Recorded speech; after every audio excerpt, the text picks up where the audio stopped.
श्रोता सज्जनों, पंडित परशुराम म्यूजिक के माध्यम से एक पौराणिक प्रसंग आप लोगों के बीच में भेज रहा हूं। हमें विश्वास है कि इस प्रसंग को आप लोग निश्चित रूप से पसंद करेंगे। भूमिका में भाव दिया गया है। सत्य की जांच से सत्य साबित हुआ, सर्वदा सेहरा सत्य का चमकता रहेगा। सत्य ही सृष्टि सौंदर्य का सूत्र है, सत्य सत्यों का हरदम दमकता रहेगा। सत्य की साधना से सती अनसुया, शीर्ष स्थान सतियों में साबित किया।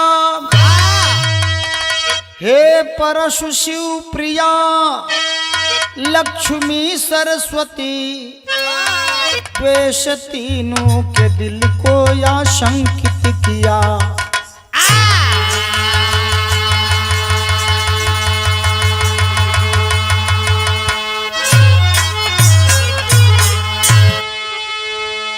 ये प्रसंग सती अनसुया का है। एक लाइन यहाँ गीत लगत बा,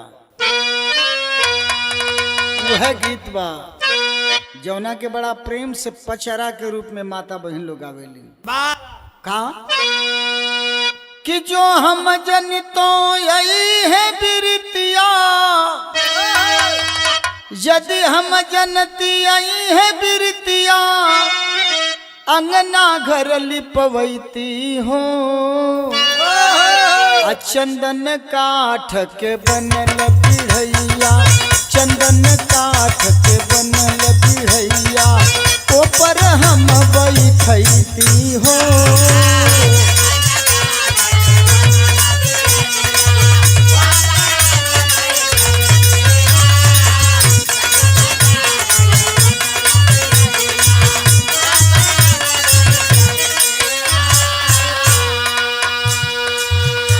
लेकिन यहाँ नारियों पर भाव दिया गया है। कहना है क्या? नारी निष्ठा नीति नियत, नारी निष्ठा नीति नियत मानव में प्यार पिरोती है। नारी है दुर्गा काली, नारी है दुर्गा काली, नारी जीवन की ज्योति है।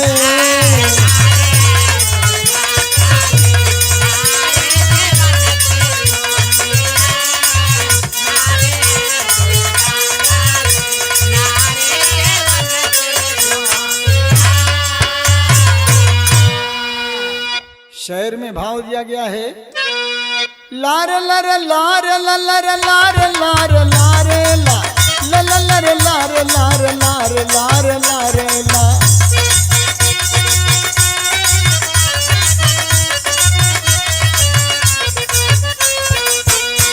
समस्त सृष्टि का नारी ने शुभारंभ किया। जन्म मर्दों को देकर प्यार का स्तंभ दिया।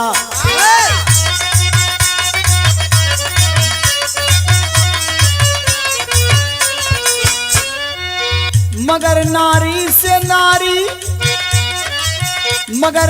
से नारी रूप पर जला करती, अपनी तारीफ दूसरे की बददुआ करती।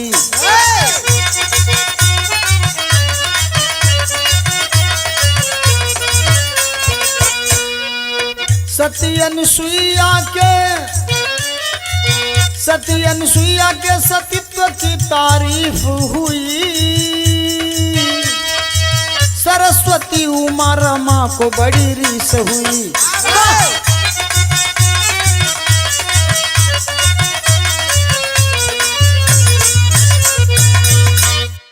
सती अनसुया, उन्हें ही सती अनसुईया कहा जाता है। शुद्ध नाम है अनसुया, जिनके पति का नाम अत्रि मुनि था।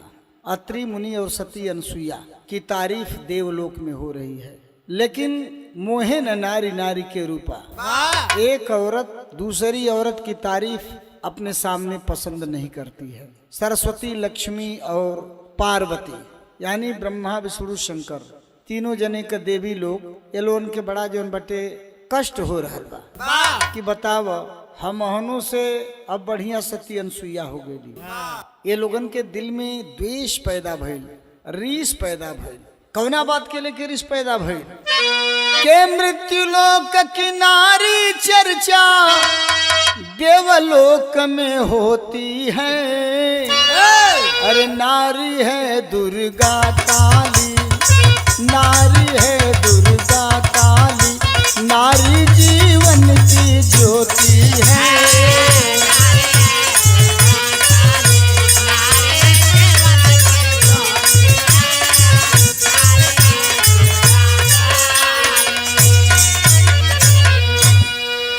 मृत्यु लोक में रहे वाली औरत और पति ये लोगन का तारीफ देवलोक में हो रहल बा। अभी कहाँ तीनों मानने वाली हैं। ए भैया औरतन के लक्षण पर कुछ भाव दिहल गई बा और कवि लोग लिखले लोग है वही के भाव के जौन बा यहाँ गीत में रखल गई बा। गीत कौन बा मास्टर?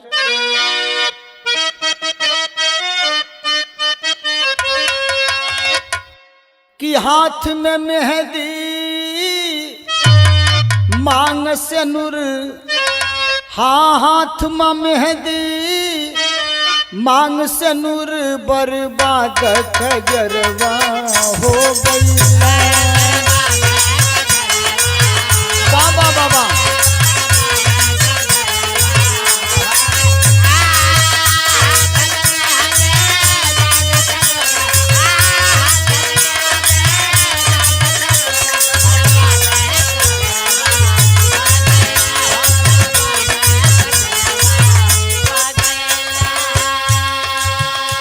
लेकिन गाने में भाव दिया गया है क्या? अधर सुधारस जहर नजर में, अधर सुधारस जहर नजर में, स्वर्ग स्वयं उर धारी हो, स्वर्ग स्वयं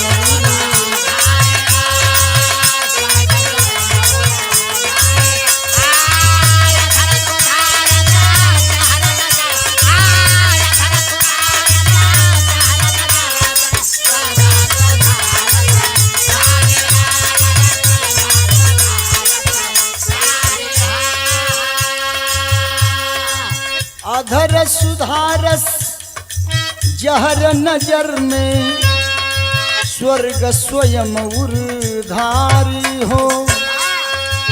आंचल में है दूध की धारा, आंचल में है दूध की धारा, खान नरक की नारी हो, खान नरक की नारी हो।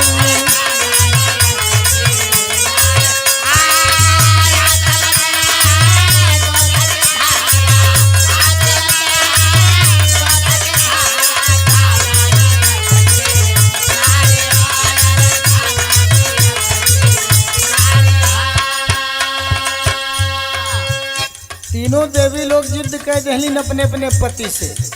का जिद कैलिन? सती को सत से जाय डिगावहूं, सती को सत से जाय डिगावहूं, मानहूं बात हमारी हो।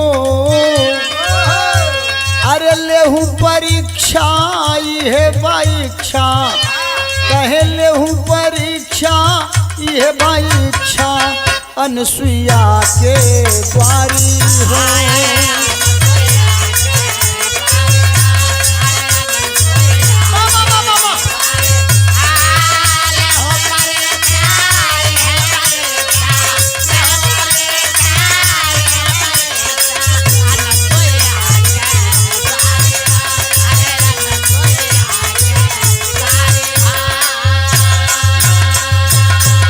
सती अनसुईया के चर्चा देवलोक में हवनों से ऊपर हो गई। तो सती अनसुईया के सत्य से डिगावे के पड़ी।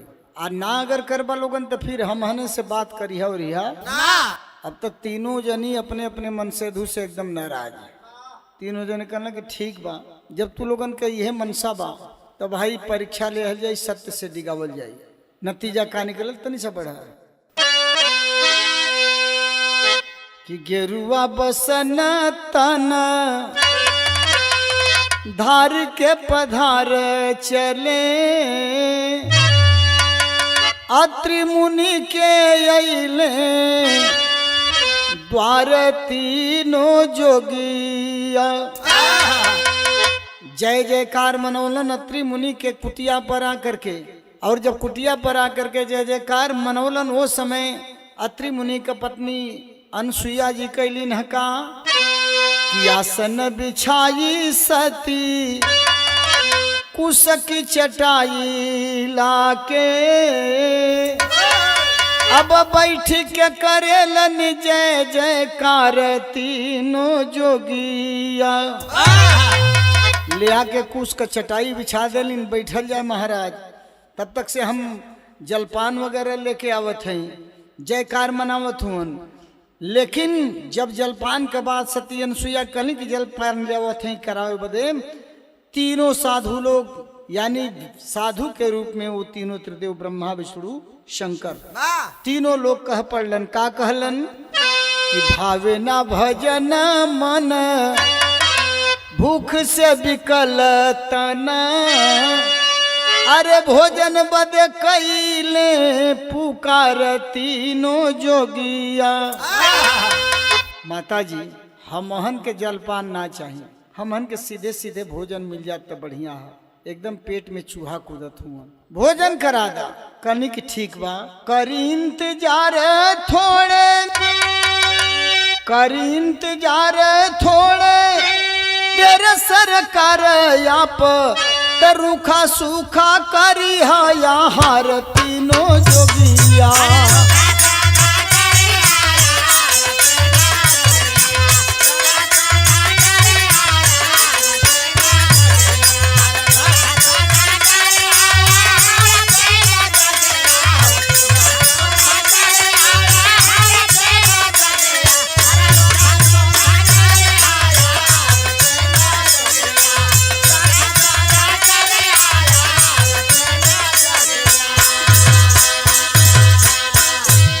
इंतजार कल जाए, आखिर भोजन बनावे के पड़ी ना। जब भोजन करे के बाद तब थोड़ी देर इंतजार कल जाए, हम भोजन बना के आप लोगों के प्रेम से भोजन करावत हैं। ए भैया गैलिन कुटिया के अंदर सती अनसुईया भोजन प्रेम से बनौलिन है। जब भोजन तैयार हो गई तब सती अनसुईया पानी लेके अलिन। ब्रह्मा विष्णु शंकर तीनों साधु जौन बैठल हुन साधु लोगन के पास पानी देलिन, हाथ धोल जाए, आप लोग चलल जाए, भोजन कर लिहल जाए। तो यहाँ भाव देवे पड़ल गीत में, तनी सा और बढ़ा। कवन गीत है मास्टर?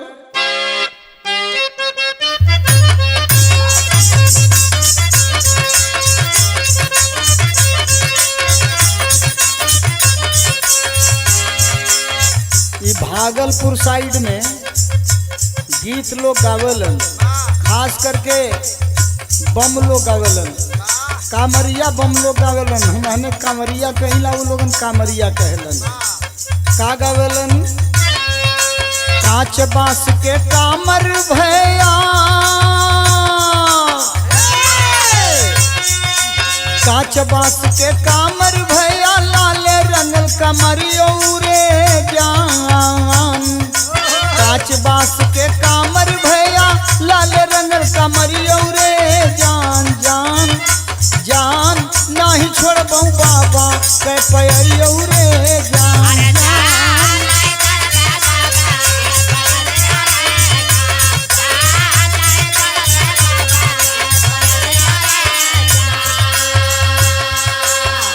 जब कहली कि चल जाए भोजन कैले है जाए, आप तीनों जने तीनों साधु कैलन है का? कही सती चल कैला भोजनवा, कही सती चल कैला भोजनवा, सुन के कहे पुजरी औरे जान। कही सती चल कैले भोजनवा सुन के कहे पुजरिया रे जान जान जान भोजन कराता नंगी हो गतरिया रे जान जान।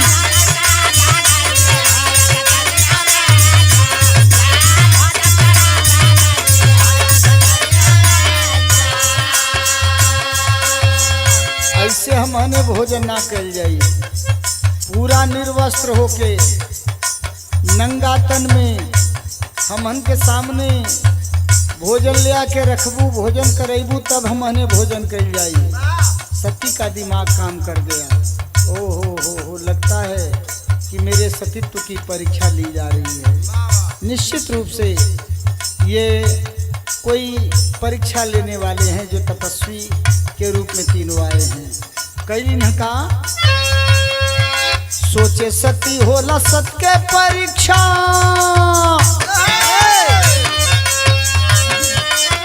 अरे सोचे सती होला सत के परीक्षा मन में भइल फिकरिया रे जान जान जान पास पिया के जाके धोए पैरिया रे जान जान।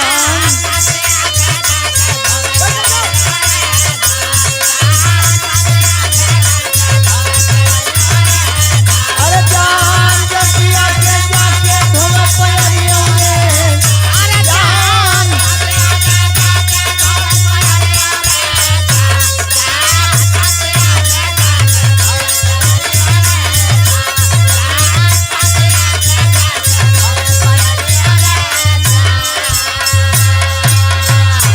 आखिर सती अनुसुईया सोच गई कि जब परीक्षा ली ही जा रही है तो परीक्षा हमें देनी है। तुरंत कहती हैं ठीक है, नंगा तन में ही भोजन कराऊंगी। जाती हैं अपने पति के पास, अत्रि मुनि के पास।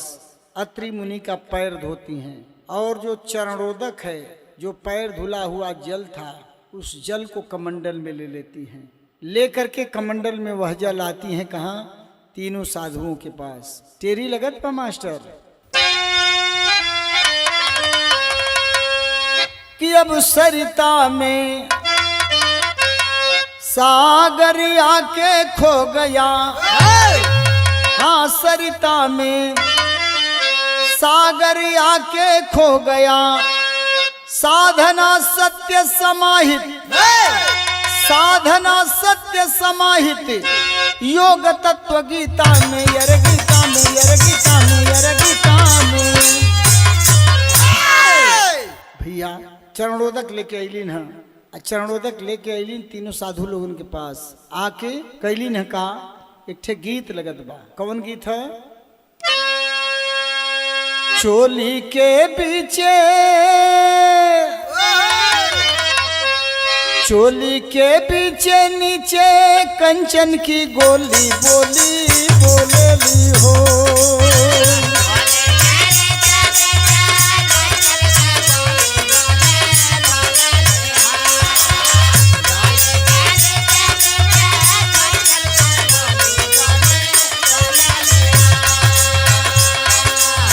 चोली के नीचे पीछे कंचन के गोली बोली बोलेली हो। हमसे कर ली थी ठोली बोली बोलेली हो।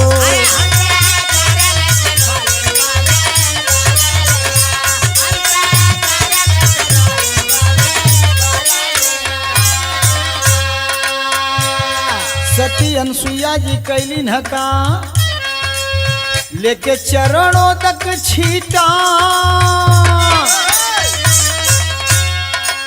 लेके चरणों तक छीटा तीनों पर मारी बबुआ बन गईले हो।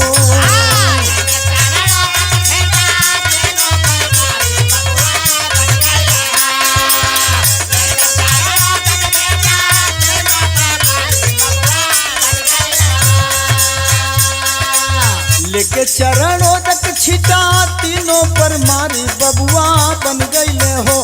फसले जाल में खबुआ बबुआ बन गईले हो।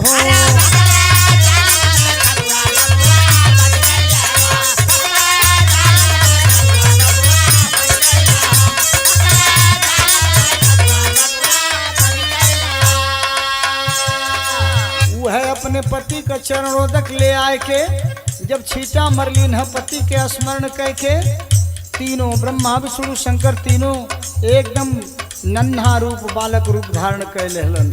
आज जब बालक रूप में हो गईलन तब कैलिन हका तुरंत शरीर पर से कपड़ा उतरलिन। अब बच्चों के सामने कौन सी शर्म। एक माँ अपने बच्चों से कभी शर्माती नहीं है। नतीजा भोजन करावे तन से, भोजन करावे तन से साड़ी उतारी बबुआ बन गईले हो।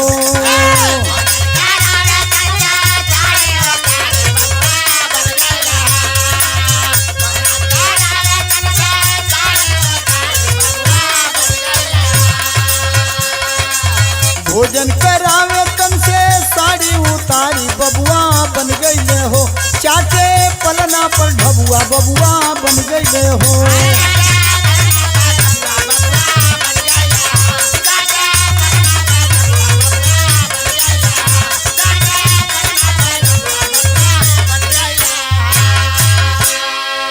अब बच्चा बनाए के अब मतारी का भूमिका निभावे लगलिन सती अनसुईया जी।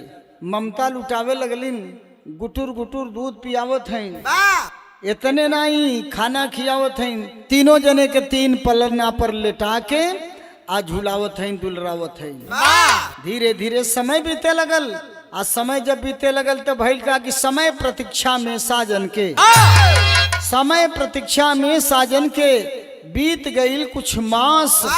आस जिगर में लिए त्रिदेवी बैठी होए उदास।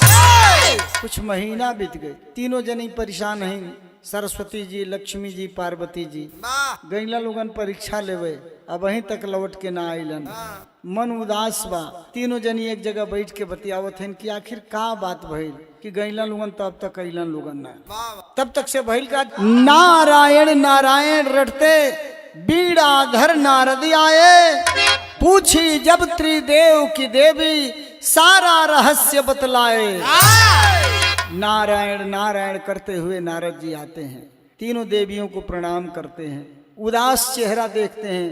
पूछते हैं माता आप लोग तीनों उदास क्यों हैं। तीनों देवी लोग बताई कि मृत्युलोक में गए परीक्षा लेने के लिए और परीक्षा लेने के लिए गए तो अब तक आए नहीं। सारी बात सुन करके नारद जी सारी बात बताते हैं। सारा रहस्य ही प्रकट कर देते हैं कि ऐसे वो आने वाले नहीं हैं, वो फंस गए हैं। सती अनसुईया की परीक्षा लेने के लिए गए लेकिन परीक्षा में स्वयं जाकर के फंस गए। वो परीक्षा नहीं ले पाए। वहाँ बालक बन करके हैं और जब तक आप लोग नहीं जाएंगी तब तक से सती अनसुईया उन तीनों को छोड़ेंगी नहीं। तब गीत यहाँ लगत बा। कौन गीत लगत बा। सुख गईल खेतवा जरेला बलुआ रे कवा खन गिरे गौवे ना।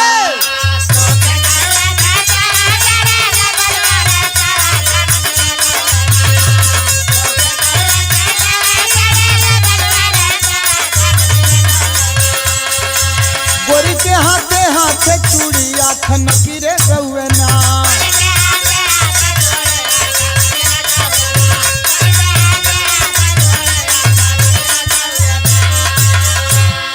ई त गीत के नमूना बा।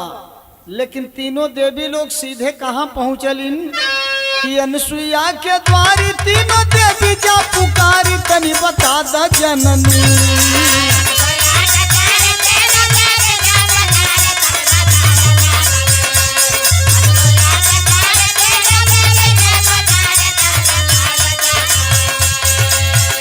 अरे अनसुईया के द्वारी तीनों देवी जा पुकारी तनी बता द जननी।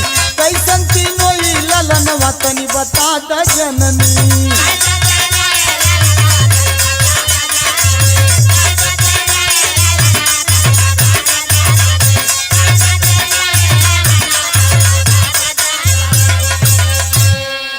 बहिनी बड़ा अचरज दिखाई देत बा। एक ही उम्र के एक समान तीन ठे लड़का एक पलना पर बाणा निहा।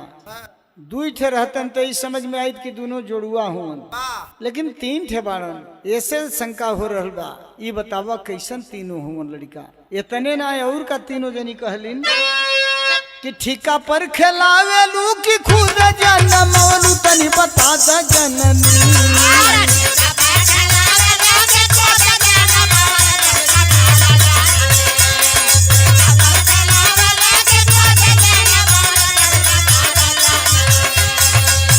अरे ठीका पर खेलवलू या कि खुद जनमवलू तनी बता द जननी। भूले हमनी के सजनवा तनी बता द जननी।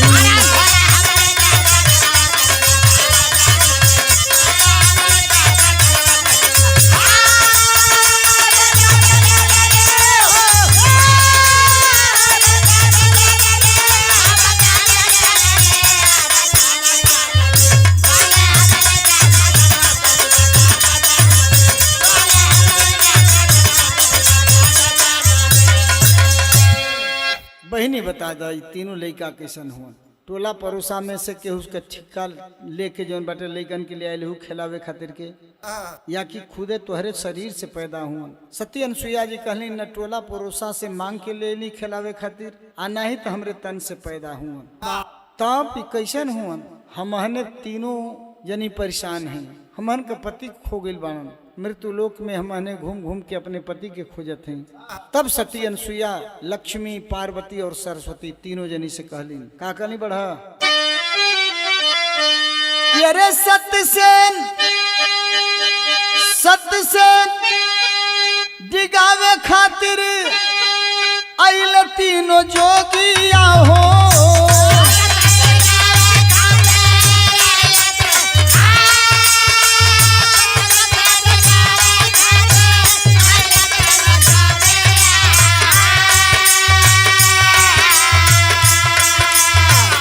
बन के ललन रहल दिनवा हो बिताय।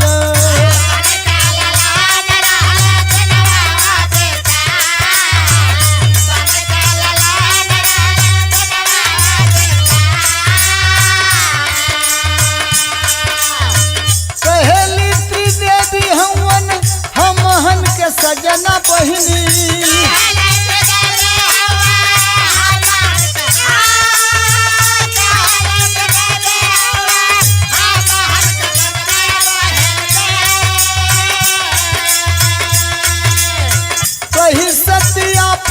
आपन लेबू हो उठाए।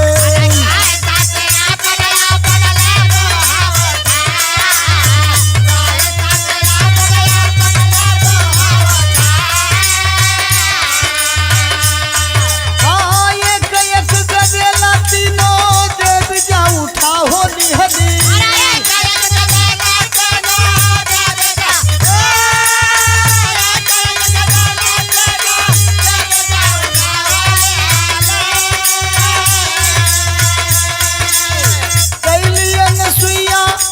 सैया पास आए।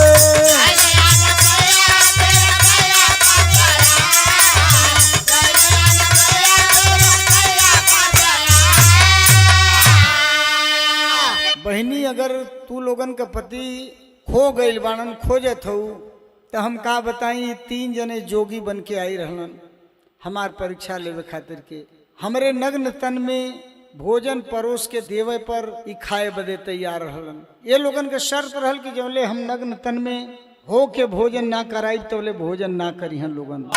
अपने पति के चरण के धो के चरणोदक तीनों साधु लोगन पर जब मरली तो तीनों जने बबुआ हो गिलन।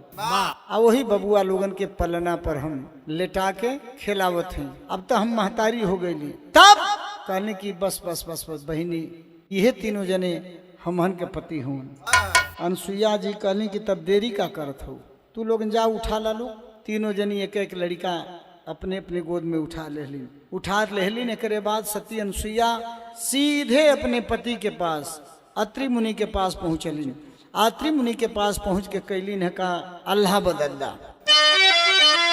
करे गैली अनसुईया फिर सैया पास आए।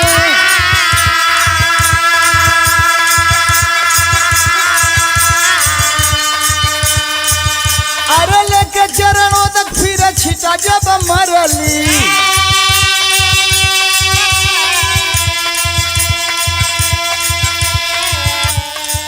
तब असली स्वरूप तीनों देव गए पाए।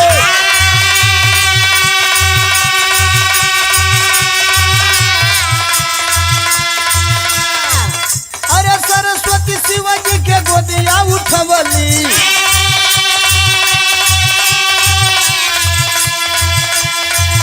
अरे विष्णु के पार्वती ले रहली भाई।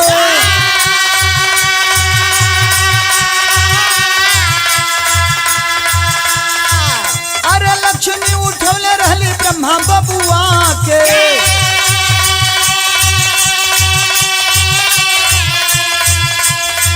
तब में ननिहार तीनों गईली लजा हो।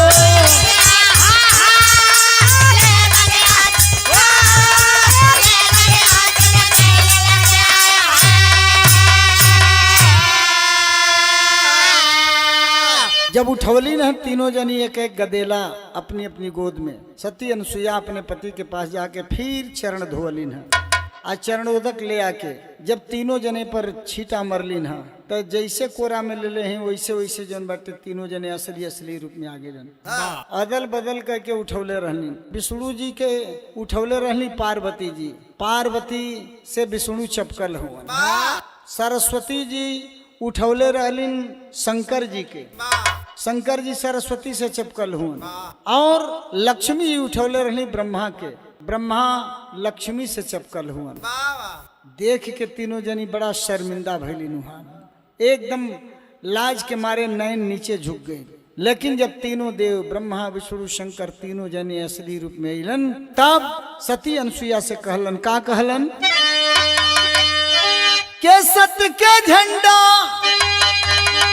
कहे सत्य के झंडा दिहलू फहराई जननी, लिहलू अरे लिहलू हमहन के बबुआ बनाई जननी।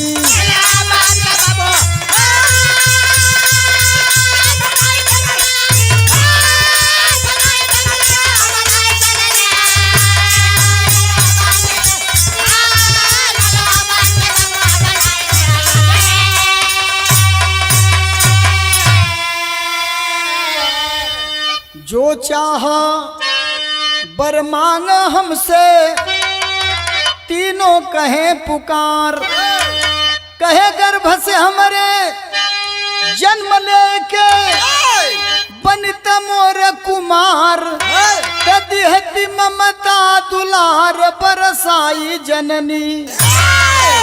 माँ जो चाहो मांग लो, हम लोग परीक्षा लेने के लिए आए थे, लेकिन तू परीक्षा में सफल रही। तीनों देवी लोगन के मुंह से बकार ना निकला था। जवन चाह माई वरदान मांग सकेलू, मांग ला। कहली का मांगी? आइला लोगन अनजान बन के साधु के रूप में आइला, नंगा तन हमार देखला। हम तू लोगन के महतारी के रूप में जौन बाटे बबुआ बना के दूध पियवली, खियवली, पलना पर झुलवली, सब कुछ कैली, लेकिन असल असल होला, नकल नकल होला। रिश्ता तो दूरे दूरे कर रहल ना। तो हमार तो विचार इतने बा कि एक बार तू लोगन तीनों जने हमारी गोद से जन्म लेता, ताकि असली मतारी बेटा का संबंध जुटत, हम तू लोगन पर ममता अपन उड़ेल देती।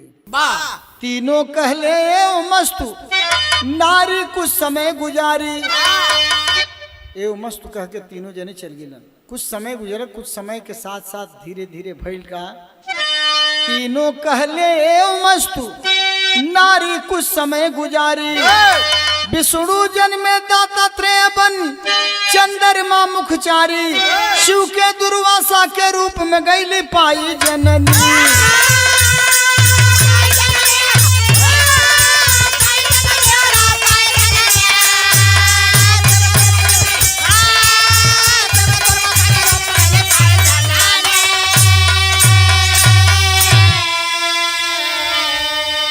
वही भगवान विष्णु दातात्रेय के रूप में जन्म लेते हैं मां अनुसुईया के गर्भ से। ब्रह्मा जी चंद्रमा मुनि बन करके आते हैं और बाबा भोलेनाथ दुर्वासा ऋषि के रूप में जन्म लेते हैं। तो राजपुरम सदगुरु स्वामी राधे इंदु श्रीनाथ दयाल बच्चन विजयकांत छत्रधारी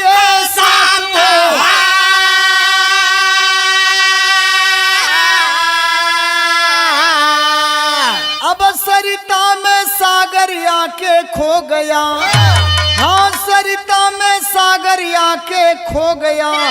लिखते परशुराम, अरे लिखते परशुराम शिवधर राजे कविता में, सरिता में सागर आके खो गया।